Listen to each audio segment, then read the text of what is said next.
Welcome back to the channel, guys. This is VIN 1237, and this is a 2016 083, which is ultra white with LA20 black interior, for sale here around the Dallas-Fort Worth area with 48,000 miles for $68,000. And it is a New York State, Nebraska, and Kentucky car, somehow ended up here now in Dallas-Fort Worth, Texas. Production statistics: 648 out of the 2,348 cars for the US 49 were ultra white, and 266 of those had LA20 black interior, 11.33%. So like a 1 or maybe even a 2 out of 10, but it's pretty common. White with red is the most common, and then white with black is the second most common. So that's what this is. For 2016, 372 out of the 1,418 cars were ultra white, and of those 148 had LA20 black interior. So this car at its rarest is one of 148. This car was built February 15th of 2016. It was in service at September 20th of 2016, and it has engine number 2065200, along with options D5, which is not very common. That is the door edge guard, so the color-coded edges of the doors that go right there. From the factory, you can buy those as an aftermarket edition as well. Mark Levinson, orange calipers, and comfort and convenience package Z2. So that is the trunk mat, the cargo net, the wheel locks, the key gloves for your key fobs, things like that. So it's pretty typically equipped, in addition to having those door edge guards. Carfax, Epic VIN, and Auto Check. My 2024 Carfax shows this as a 2-owner, no accident car. 2026 Carfax shows this as a 2-owner, no accident car. Epic VIN also shows this as a 2-owner, no accident car, and Auto Check as well, 2-owner, no accident. So I think it's safe to assume this is a 2-owner, no accident car. Started life in New York State, somehow made it to Nebraska, and then it was sold to an owner in Kentucky. And so now it's here in Texas. So it's basically a New York State and Kentucky car for the majority of its life, from what I can tell. So that brings us to the previous sales. March of 2016, New York State, $87,000, and it sold in September, it looks like September of 2016, 6 months for sale when it was new to the buyer in New York State. May of 2018, it ends up somehow in Nebraska, probably sold at a dealer auction or something like that. In May of 2018 with 3,000 miles for $61,500, and it sold in July of 2018 to a buyer in Kentucky. And that buyer has owned it for about the last 8 years. And then it somehow made its way to Texas, again, probably through a dealer auction. Wasn't watching the auctions these past couple weeks, and so may have been sold there, or it was traded in and sold internally, something like that. But here it is, August of 2026 with 47,000 miles for $68,000. So now into the photos. First, to the interior. It looks like the carbon fiber trim on the left and right sides of the dash are now starting to delaminate, just barely, so they're going to grow and they'll eventually get worse. All it's going to take is one really cold night and those will completely delaminate. The rest of the interior looks pretty good, and I would say it's commensurate with the mileage. I don't see any concerns. All the touch points look good. The exterior, however, the brakes look okay. I don't see like a huge lip around the rotors. The tires look like they probably will need to be replaced pretty soon. You can see quite a bit of wear on the outsides of the tire.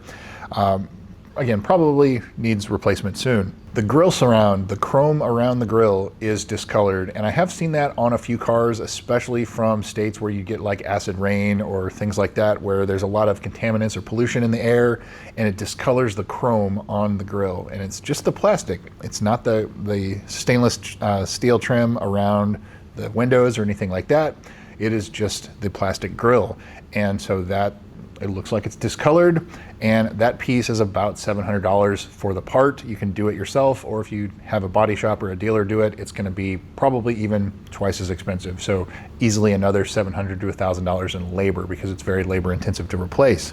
Looks like the front lower bumper edges have some damage. More specifically on the driver's side, you can see that the bumper has a couple little bumps in it, and along the bottom edge of the bumper, which is pretty common to see from curbs or in and out of entryways, things like that. That is the lowest spot on the car, and it's pretty common that those get damaged, and it is damaged here. I also do see a bunch of chips on the front end, and just kind of foreshadowing here in the service history, when this car was new, it had PPF, paint protection film, on the front that was installed by the dealer.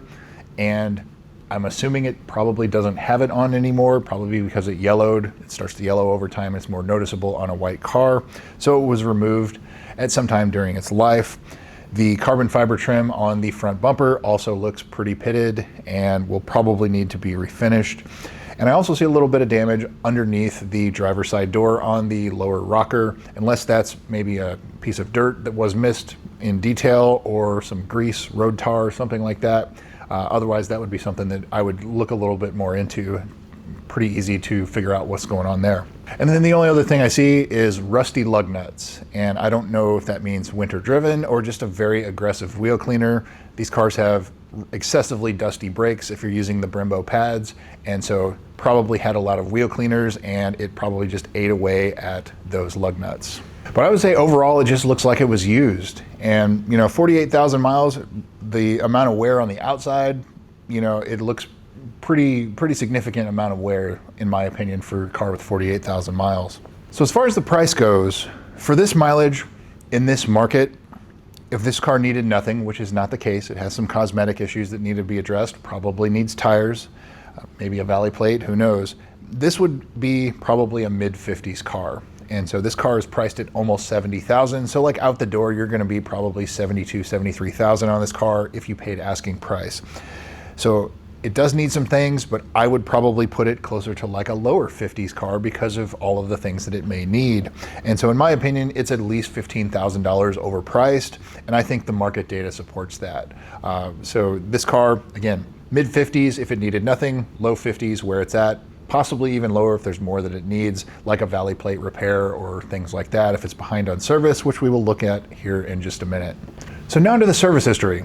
So this, I guess, would be the big red flag for this car. It's not very well dealer serviced. It's not very well independent serviced on Carfax or on Lexus service history. So unless it's been done DIY or it's been done at a shop that doesn't report to Carfax or otherwise, then you kind of have to assume that it hasn't been done. And that's unfortunate because this is a pretty low mile example otherwise. At a minimum, we could hope that at least the oil's changed, but who knows anymore. So the first entry of note is March of 2016. When it was new, it had paint protection film, as I said earlier, and it definitely doesn't have it now, or definitely doesn't look like it with all the chips on the front bumper. March of 2019, 7,000 miles, the JLB recall was done, so that's the high pressure fuel pumps.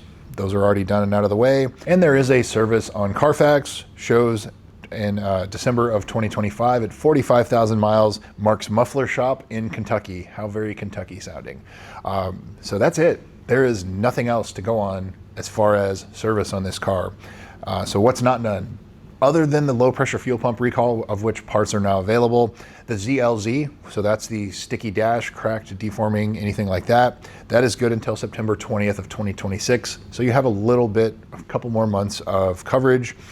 The valley plate, definitely need to look at for its heat cycles and time, and so I would not be surprised at all if the valley plate's leaking on this car. Tires, as I touched on, the low pressure fuel pump has not been reprogrammed on this car, so if you hear a humming or buzzing in the back seat, the fix is still available, but it's no longer free. Basically everything. The fluids, you have the 60,000 mile service coming up at 60,000 miles, so like in another 10,000 miles or so, you're gonna be looking at doing spark plugs, things like that. So you just kind of have to assume that nothing has been done unless it can be proven otherwise, and that's unfortunate. So that brings me to, would I buy this car? Two reasons. Number one, the price. Far too high for what it needs. Number two, lack of service history. I would buy a car that has 150 or 200,000 miles versus one that has 50 if it has complete service history. And as I did, my blue GSF, bought it with 140 something thousand miles, full service history, everything, no surprises, and it's been a fantastic car. I know what I had to do, what was done, what wasn't done. This car has none of that. And it would make me very hesitant to pull the trigger. You would need to do a very thorough inspection, and then you would have to basically go through and get everything done. Do all the fluids, maybe a drive belt, valley plate inspection, may need the valley plate. Looks like it needs tires, could need brakes. There's no evidence otherwise. So, there's really a lot that this car could end up costing you, in addition to replacing or repainting the front end, replacing the grille surround, or wrapping it. That's a Band-Aid.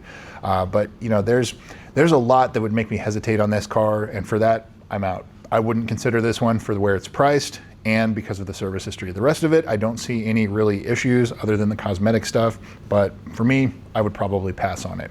So that's what I've got for you guys, VIN 1237. Thanks again for watching. We'll see you soon.